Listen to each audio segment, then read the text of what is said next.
Hello everyone. நான் ரீசெண்டாக ஒரு ரீல் ஷேர் பண்ணியிருந்தேன். அதில் வந்து நிறையா கமெண்ட் வந்துட்டு ஹஜ்ஜுக்கு அப்புறமா மல்டிபிள் விசா ஓப்பன் ஆகுமான்னு சொல்லி கேட்டிருந்தீங்க.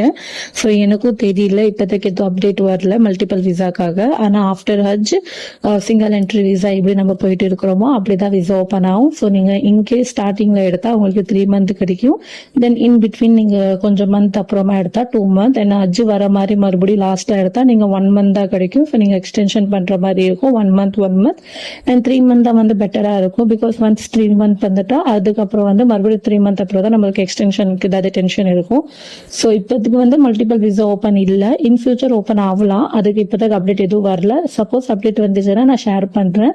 அண்ட் இப்பயும் வந்து வெளிநாட்டில் இருக்கிறவங்க எல்லாருக்கும் வந்துட்டு எக்ஸ்டென்ஷன் ஆகிட்டே இருக்கு. இன்கேஸ் உங்களுக்கு எமர்ஜென்சி ஏதாச்சும் இருந்தால் நீங்கள் எக்ஸ்டென்ஷன் பண்ணிக்கலாம். ஸோ அவ்வளோதாங்க. இன் ஃபியூச்சர் ஏதாச்சும் அப்டேட்காக என் பேஜை ஃபாலோ பண்ணிக்கோங்க. ஸோ அவ்வளோதாங்க. Bye by.